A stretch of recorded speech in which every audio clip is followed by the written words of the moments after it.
So this ended up being rather good news for Xbox, and I thought this was interesting because, there were a lot of rumors, obviously, a lot of people probably not too happy with what the PS5 Pro was going to mean for Xbox fans and things like that. But, at the end of the day, we got a pretty interesting sort of take on this kind of stuff and exactly like what was going to happen and what the future sort of holds. And I thought this was interesting because Microsoft held off on doing any kind of mid-gen refresh this time. And now we see that might have been a very, very good idea. And, again, this is really something that I thought was kind of blows my mind that this is the case. So, again, the PS5 Pro is a good console for sure, right? It's a really, really good console. And, to me, I think that it's really a situation where we kind of look at this thing and we go, okay, well, what's going to happen in the future or whatever. But anyway, the PS5 Pro is maybe not what a lot of people thought it was going to be. Just to kind of confirm what was going on. But I want to get into this because this is actually makes Xbox look kind of good. So, what's up, everybody? Crap Gamer here with Crap Gamer Reviews with another video. Thank you guys so much for checking it out. Please like the video, share it out, and let me know what you guys think.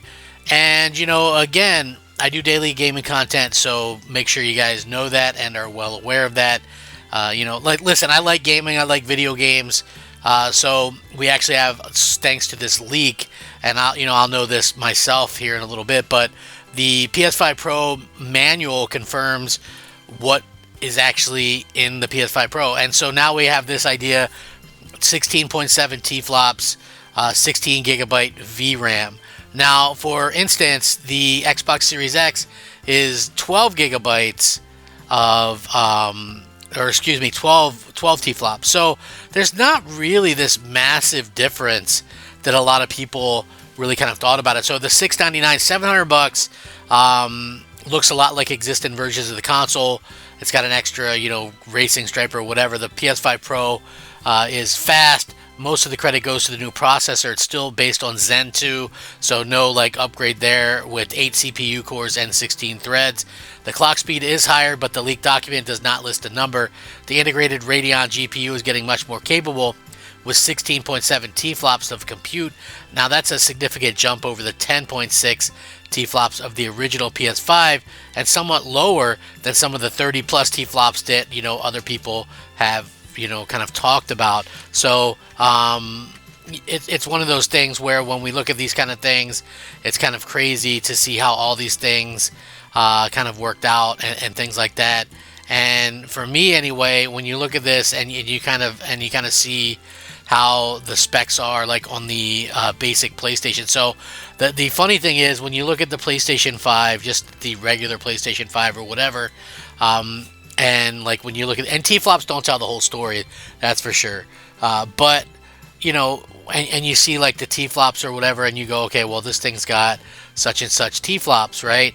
Again, the reason why this is a situation where it doesn't really matter as much is because the T-flops kind of move on the the PlayStation 5 itself. So when you look at it and you kind of see where we kind of come from with that, the T-flops are not a huge indicator. And then you look at it, the Xbox Series X was already, multiple T-flops supposedly better, but most games performed equal or, sometimes would even perform slightly better on the PS5. So, when we look at that and we see how this kind of is working out, we can see that, hey, you know what?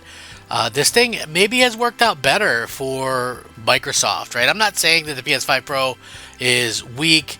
I'm saying that the PS5 Pro is really, the Xbox Series X is the upgraded console for Microsoft this gen. It's it's hard to really kind of not admit that or kind of debunk that. I just honestly feel like it's a situation where we're kind of looking at this and we were kind of all wondering what Microsoft was going to be doing, and now we kind of have an idea of that, and we also see that Microsoft might have been right with that stuff. Like, trust me, I don't look at Microsoft and go, oh, hey, look, they've got these great, brilliant ideas all the time or whatever. Because like I said, I like the Xbox, I love Xbox, but I love Xbox the console. I really think that Xbox, the Microsoft behind Xbox or whatever is kind of shitty or whatever. So anyway, the machine also has 16 gigs of GDDR6 along with 2 gigs of DDR5. Game developers are going to have access to all 16 gigs of that memory. The additional DDR5 module may be reserved for the system to give devs more freedom. That, along with the 67% boost in compute, should help make games look even better. But honestly, like, listen, I've looked at things. I'm getting one. I'm getting a Pro, right? I'm going to review it and all that kind of stuff. When you're looking at stuff, they're like, look at this, and you're like looking at a screenshot or a little clip to look for like these differences. Is that like a 700? Like, I don't think outside of enthusiasts that's going to be something that people are going to go, oh man, I can't really, that's going to be incredible or whatever. You know what I'm saying? It's still one of those things where I'm looking at this and I'm just thinking, if I weren't in my situation and able to kind of trade in, what's going on with Xbox and my PlayStation 5, I would definitely, I don't know, if I were just an average gamer, I wouldn't even bother with the Pro. So, again, I think that it really kind of works out better for Microsoft, the way that this kind of stuff has happened. I'm not saying that the PS5 Pro is not powerful.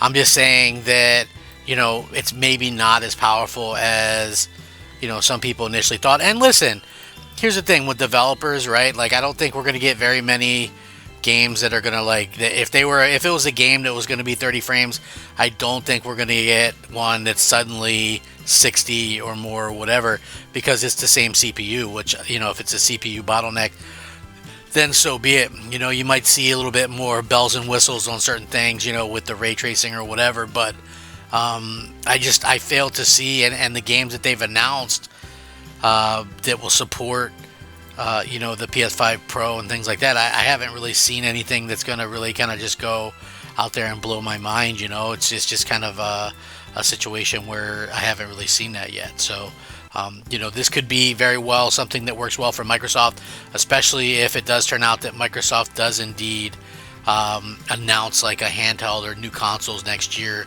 on the 25th anniversary of the Xbox in general. So again, we're kind of looking at that, kind of saying, okay, what's going on, what's happening. Well, they were very smart in the way that they've handled these things, at least this far anyway. So I think that it could end up being a very smart situation, but I also think that we have to kind of wait and see. Maybe Microsoft changes something, maybe they do something to get gamers back into Xbox and excited about Xbox again, and maybe they don't.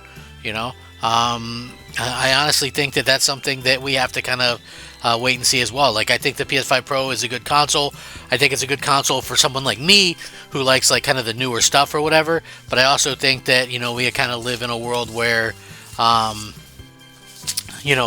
things are going to continue to kind of evolve and get better in some instances and get worse in some instances. So again, hopefully we see Microsoft do something special next year. They skipped out on doing something like doing something big against the PS5 Pro. I hope that they don't screw up with the next gen announcements or whatever. Keep it Xbox is the main thing. You know what I mean? Don't like make everything more complicated than it needs to be. If you want to do a handheld, do a handheld. Make sure it plays your Xbox games. Like, that should be a given, right? Good battery life, nice screen size, none of this cloud nonsense. Just play your games natively, and have good features to it, and don't make it overly expensive. It's like, I know people like, it's funny because and listen, I like PlayStation, I like Xbox, I don't like the corporations attached to them, but people really hated on the PS5 Pro cost, right? But the funny thing to me about that is the Asus ROG and some of these other things are like $700, $800, $900, and nobody kind of really bats an eyelash. So I think Microsoft, if you look at why the Switch is successful, it's not expensive. It's got great games, great exclusives. Xbox would have to do something similar. Maybe not as weak as that, but you have to be in that, in my opinion, $300 to $400 range. So let me know what you guys think. Rack them up, fact them up, Crap Gamer them up. Crap Gamer